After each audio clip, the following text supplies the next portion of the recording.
Vous êtes sur Mystic Moon, l'ésotérisme pour tous. Bonjour à toutes et à tous et bienvenue sur Mystic Moon pour un nouveau podcast. Ça faisait quelques temps que j'avais pas pris le temps de vous parler à ce micro, alors c'est reparti pour une discussion, un échange, du partage, vous parler en fait d'un sujet que je pense que j'ai intitulé Humain ou l'humain ou quelque chose comme ça. J'avais envie de prendre une thématique bien large, comme ça me permettait en fait de vous parler de différentes choses.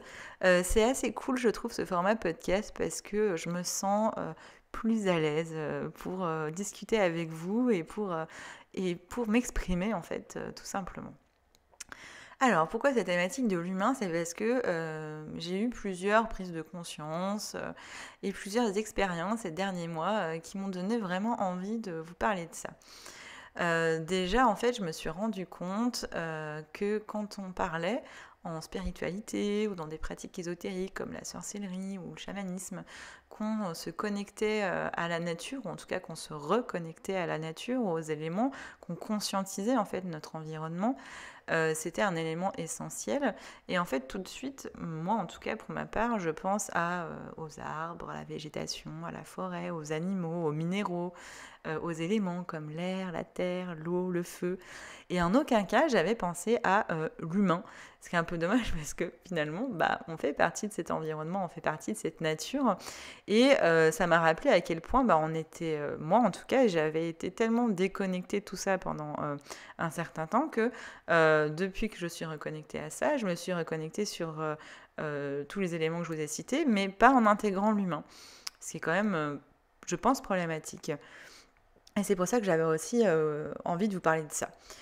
Parce que je pense que cet alignement, cette harmonie, cet équilibre qu'on peut trouver à travers des pratiques spirituelles et ésotériques passe aussi par cette connexion à l'humain. Ça passe par cette connexion à soi-même déjà et puis aux autres. Alors pas que, bien entendu, hein, comme je disais, il y a aussi les êtres vivants en général et puis les différents éléments et la nature au sens large. Mais dans cette nature au sens large, il y a aussi l'humain qu'il faut intégrer, auquel il faut penser. Je pense que c'est important aussi parce que ça va permettre de mieux se comprendre en fait, de comprendre notre nature profonde et du fait que c'est pas tant de se connecter à la nature parce que finalement on en fait partie de la nature donc on y est déjà connecté, mais c'est plutôt de le conscientiser en fait. Et je pense que c'est ça qui est important. Ça va un petit peu à contre-pied de ce que je disais au tout début du podcast, où je disais oui, on cherche à se reconnecter à la nature, mais c'est parce que je sais que c'est quelque chose qui est beaucoup exprimé aujourd'hui. Hein. On dit on va se connecter à la nature, on va se reconnecter à la nature. Et moi j'ai envie de faire passer le message aujourd'hui, non en fait, on va conscientiser qu'on est déjà connecté à la nature parce qu'on en fait partie. Voilà.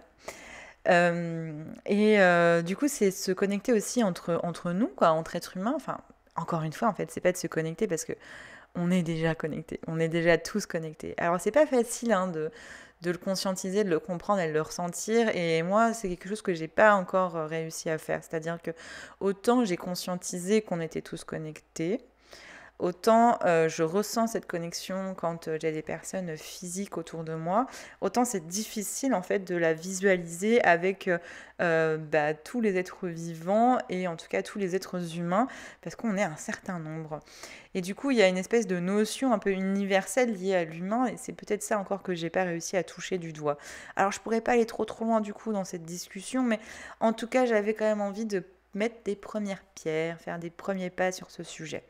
Je pense qu'il est important parce que ça va, comme je disais, se permettre de mieux se respecter, mieux se comprendre et puis mieux de comprendre et respecter les autres. Parce qu'on est tous différents, on est tous uniques en fait, avant tout. Je ne sais pas si différent c'est le bon terme, en tout cas on est tous uniques et on a une certaine complexité.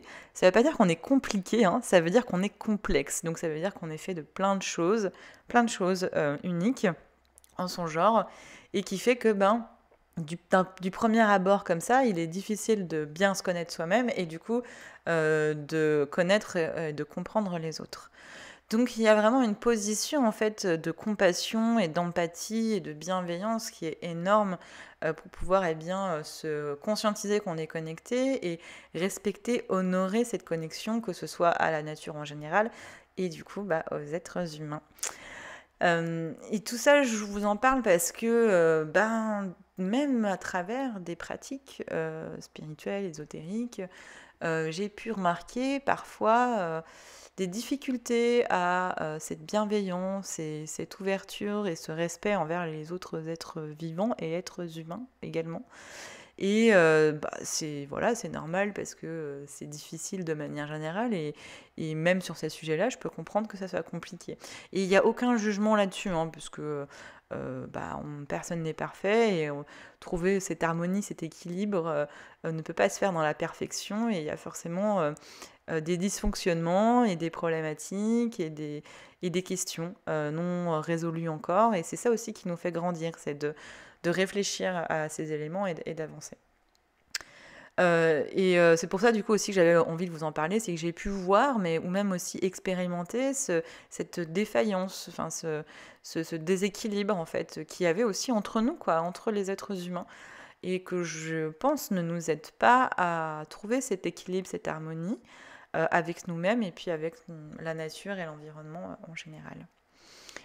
J'ai pas de solution toute faite, hein. J'ai pas de rituel ou de sortilège, j'ai pas de pierre ou de plante à vous donner pour mieux se connecter aux êtres humains. Parce que je sais même pas si on pourrait trouver quelque chose dans ce genre-là, mais pourquoi pas. En tout cas en plante et en pierre. Par contre, je pense qu'en rituel, c'est sûr qu'il y a des choses à faire. Je sais pas encore quoi, mais je pense que je vous proposerai quelque chose dans le futur. Rituel ou méditation, célébration pour se connecter en fait au vivant en général en incluant les êtres humains. Je pense que c'est important aussi de comprendre que du fait qu'on soit tous uniques, on a un prisme qui nous permet de voir les choses qui est très différent d'une personne à une autre. Et en ça, c'est vrai que c'est compliqué parce que du coup, on va pas voir les mêmes choses, on va pas comprendre les mêmes choses et on va pas croire en les mêmes choses. Je vais vous sortir une petite anecdote parce que je la trouve marrante et que je l'ai pas du tout mal pris parce que voilà, je sais que c'est comme ça, c'est la vie. Sous une de mes vidéos, j'ai plusieurs personnes qui m'ont dit que Dieu avait créé le mal et que le mal était incarné par la sorcellerie et que du coup j'étais le mal incarné en gros et que je devais me repentir sous peine de brûler aux enfers, quoi. Et je me suis dit, waouh, c'est quand même violent, hein. Enfin, si on prend pas de recul, c'est violent dans les faits. Après, moi, j'ai assez de recul pour me dire que c'est des personnes qui ont des croyances qui les emmènent à penser qu'ils détiennent une vérité et que du coup, comme je suis pas dans leur vérité, forcément, je suis pas sur le bon chemin. Et finalement, quand j'arrive à prendre ce recul et cette distance, je me rends compte que finalement, c'est hyper difficile pour ces personnes-là. C'est hyper difficile parce que imaginez-vous que pour ces personnes-là, ce que je suis en train de faire, c'est le mal, quoi. Et que je vais brûler aux enfers. Donc c'est pas rien de penser ça, d'imaginer ça pour quelqu'un d'autre. C'est que ça doit vraiment pas être simple. Et finalement, je leur souhaite... je leur souhaite beaucoup de courage de vivre dans ces croyances-là parce que ça doit vraiment pas être facile. Et c'est en ça, en fait, que je voudrais vous faire toucher du doigt la notion que sur le moment, comme ça peut... ça paraît violent et on est en droit d'avoir franchement de la difficulté à accepter ce genre de messages et de commentaires, c'est normal. Mais aussi prendre le contre-pied en disant ok, dans quelle situation elle est, comment cette personne a été éduquée à sa religion, à sa croyance, voilà, comment tout ça se passe dans sa vie, quoi. Et ça, vous pouvez le dupliquer, le copier-coller à tellement d'autres situations. Une situation qui aujourd'hui a pris pas mal d'ampleur sur les réseaux sociaux, qui est la thématique de la sorcière et de la sorcellerie. Ça revient énormément sur qui est sorcière, qui est pas sorcière, qu'est-ce que c'est la sorcellerie, qu'est-ce que c'est pas la sorcellerie. Parce qu'en effet, il y a des mouvements, par exemple des mouvements féministes, qui ont repris l'archétype de la sorcière, pas forcément en intégrant ce qu'est la sorcière en tant que pratiquante de sorcellerie. Et ça a déstabilisé et ça a peiné et ça a touché beaucoup de personnes.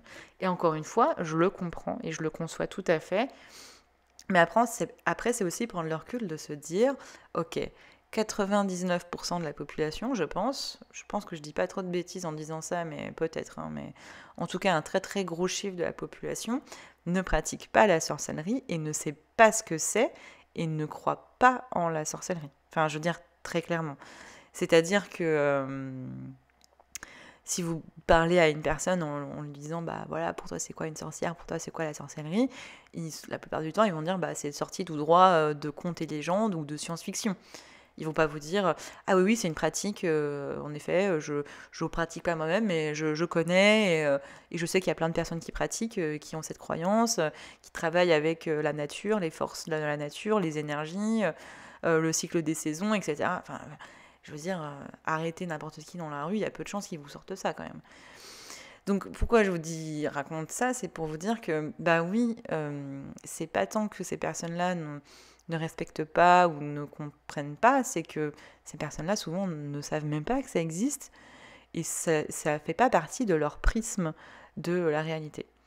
Alors là, je vous ai parlé de 2 sujets qui sont très liés à la sorcellerie, parce que c'est un petit peu aussi le sujet de Mystic Moon, mais en fait ça peut être utilisé, dupliqué, y compris pour n'importe quel sujet. On peut soit se sentir attaqué, soit avoir une relation déséquilibrée, on va dire, de manière générale, avec d'autres êtres vivants et êtres humains, parce que on a oublié qu'on était tous uniques et qu'on avait du coup tous un prisme différent pour voir les choses.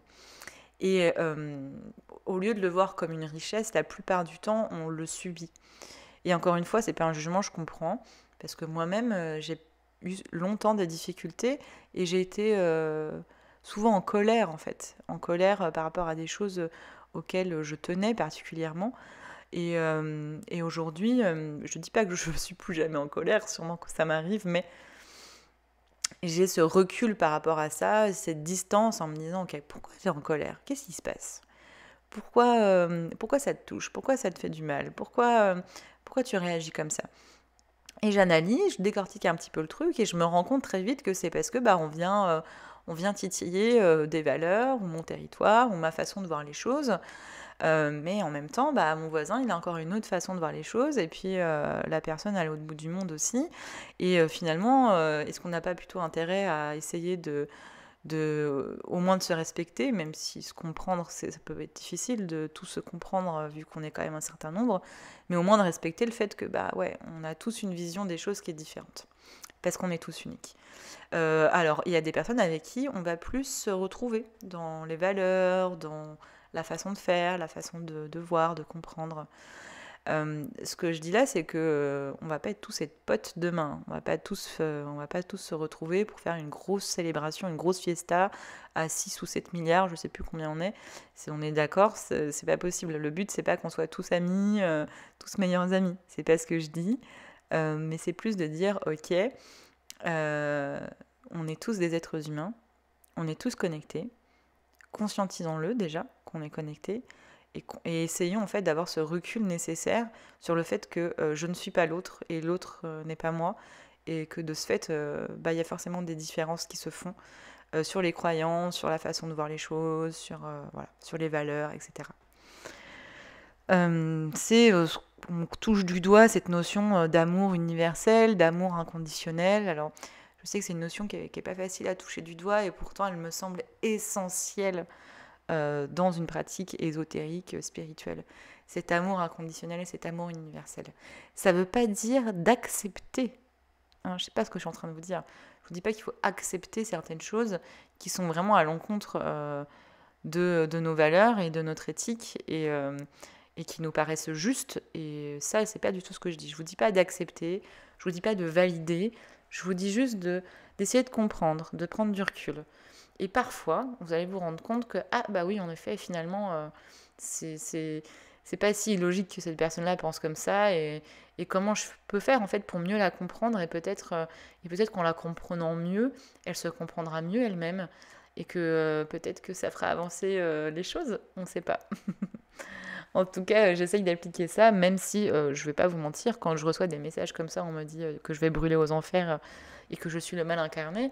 Alors des fois je rigole, et puis des fois je me dis, ah ouais quand même, c'est violent. Je peux aussi avoir des remarques sur mon physique par exemple, parce que je sais pas si vous avez remarqué, je suis pas très grande, je suis plutôt ronde, j'ai des formes généreuses, et je peux avoir aussi des critiques sur mon physique, du fait que je sois exposée sur les réseaux sociaux. Des fois c'est hyper blessant parce que en fait, la personne ne se rend juste pas compte de ce qu'elle est en train de toucher, en fait. elle a l'impression de toucher quelque chose qui la dérange, elle, en fait, de se dire ah ouais, quand même, elle s'expose sur les réseaux, et puis bon, bah, elle est quand même pas très jolie, quoi. Elle est pas trop dans les codes de la société d'aujourd'hui, c'est un peu bizarre. Tiens, je vais quand même aller lui faire remarquer. Et en fait, elle se rend pas compte qu'elle va toucher du doigt peut-être des traumatismes de l'enfance, peut-être des difficultés très difficilement surmontables pour la personne. Et on se rend pas compte de ça parce que bah, c'est normal, on n'est pas à la place de l'autre et qu'on n'a pas vécu sa vie. Et il y a quelque chose qu'Alix un jour a lu, et je me rappelle plus dans quel livre. Alix est souvent plein de sagesse d'ailleurs, on relève ou est capable de relever, d'identifier la sagesse.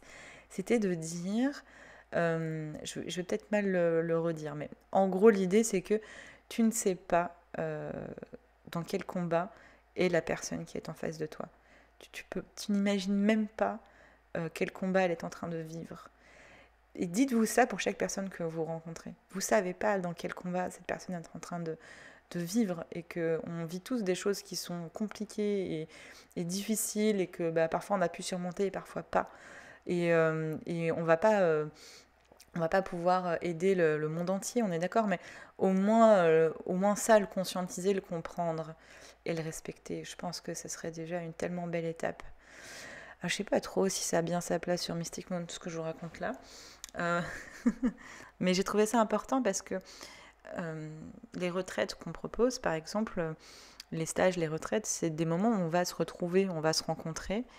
Et je me suis rendu compte que la plus grande difficulté, finalement, c'était pas tant de se lancer en sorcellerie, à faire son premier rituel ou faire une méditation, c'était de vivre ensemble pendant une semaine. Et ça, c'est fou. C'est-à-dire qu'on a perdu cette capacité de vivre en communauté parce que du coup, on est avec des personnes qu'on ne connaît pas, avec qui on n'a pas forcément des affinités. Du coup, de ce fait, voilà, on n'a pas spécialement envie de vivre ce genre d'expérience. Alors que pourtant, c'est d'une richesse, mais incroyable. Et toutes les personnes qui ont fait des retraites avec nous sont toutes ressorties avec au moins ça, cette richesse de dire j'ai passé une semaine avec des inconnus et c'était génial parce que j'ai rencontré plein de nouvelles personnes que j'aurais jamais rencontrées en temps normal et que j'ai pu discuter de choses que j'aurais jamais osé échanger avec un inconnu dans la rue. Et en ça, c'est incroyable et c'est hyper fort. Et en tout cas, moi, ça m'a fait prendre conscience de ça, quoi. C'est que on a oublié qu'on était connectés, on a oublié qu'on était tous des êtres humains et qu'on vivait tous ensemble sur la même planète et qu'il y avait forcément un truc à faire ensemble, quoi. Et qu'il y avait moyen qu'il se passe des trucs cool entre nous, quoi. Sans forcément parler d'être amoureux ou d'être amis ou d'être de la même famille, juste en fait d'être humain, quoi. Et ça, je pense que ça manque cruellement aujourd'hui. Alors, pas que ça, hein, comme je disais, il y a cette conscientisation de notre connexion à la nature en général, mais c'est vrai qu'on a tendance à penser tout de suite aux animaux, à la forêt, à la végétation, à ce que vous voulez, mais pas à l'être humain, parce qu'on a tellement oublié qu'on faisait partie de la nature, et on est tellement plus justement en connexion à la nature, qu'on s'en est oublié nous-mêmes, quoi. Et du coup, je me dis que bah, peut-être que l'un peut aider l'autre. C'est-à-dire que oui, il va falloir reconscientiser cette connexion aux éléments, à la nature, aux saisons, aux cycles, mais aussi à nous-mêmes, quoi, et aux autres êtres humains. Et je pense que les deux ensemble, ça peut vraiment rendre quelque chose d'assez cool. Voilà un petit peu l'idée de ce podcast, si j'essaye de le résumer. C'est l'idée, c'est voilà, c'est pas de se renier, c'est pas de tout accepter, mais vraiment pas, hein, parce que c'est pas mon genre de toute façon, et c'est pas ce que je pense, c'est pas ce que je ressens, mais d'essayer de se comprendre par contre. De prendre le temps de comprendre qu'on est tous uniques et qu'on voit les choses tous différemment et que c'est une richesse incroyable et d'essayer de se comprendre, je pense que ça peut tellement nous faire avancer sur la compréhension de nous-mêmes aussi et de ce qu'on peut créer et faire ensemble. Et voilà, et comme je disais, bah, pendant ces retraites, là, c'était ça l'expérience la plus folle finalement. Et c'est pour ça que j'avais envie d'en parler, c'est parce que j'ai vécu quelques retraites là ces derniers temps et aussi des accompagnements. Donc voilà, quand j'accompagne des personnes à distance, des personnes que je connais pas, des personnes avec qui bah, on partage pas forcément toujours les mêmes valeurs ou la même façon de voir les choses. Mais waouh, à chaque fois, c'est fou de ce que j'apprends sur moi-même, ce que j'apprends sur les autres et que je me sens bah, de plus en plus dans l'ouverture, dans la compréhension et dans tout ce qui est possible à faire quoi, ensemble, quoi. Et dans les retraites aussi, quoi. Des fois, il y a des mélanges, mais c'est incroyable. des personnes, c'est sûr, qui se seraient même jamais rencontrées, qui n'auraient jamais eu la possibilité d'échanger et qui se retrouvent là ensemble parce que de différentes croyances, de différentes valeurs, mais aussi de différentes parties de la société. Enfin, voilà, bref, c'est génial. Pour ça, c'est vraiment génial. De différents métiers, que sais-je, de différentes régions aussi, et même au niveau géographique, finalement. Et de voir ces êtres humains s'unir, en fait. S'unir, pas forcément en acceptant tout de l'autre, mais en essayant de le comprendre et de le respecter. En s'unissant et en partageant un moment ensemble, je crois que c'est ce qu'il y a de plus beau. C'est pas tant les rituels ou les sortilèges qu'on a pu faire, c'est pas tant les tirages de tarot, les esbats ou les sabbats, c'était pas tant les méditations ou les soins énergétiques. Moi, ça n'a pas été ça le plus beau, quoi. Ça a été vraiment cette connexion et du coup, j'ai envie encore plus de favoriser ça et de valoriser ça dans nos pratiques et dans ce que propose Mystic Moon, l'humain. Et j'espère que ça fera écho en vous. Et si vous avez aussi des choses à exprimer sur ce sujet-là, n'hésitez pas à le faire. Par exemple, si vous nous écoutez sur YouTube, ça peut se faire en commentaire sous la vidéo. Ou si vous nous suivez sur Instagram ou Facebook, ça peut se faire par ici, par là. Échanger ensemble sur ce sujet. Je vous souhaite plein de belles choses. Je vous souhaite plein de belles prises de conscience et de connexion aux autres humains. Et je vous dis à bientôt sur Mystic Moon. Ainsi soit-il. C'était Mystic Moon, l'ésotérisme pour tous.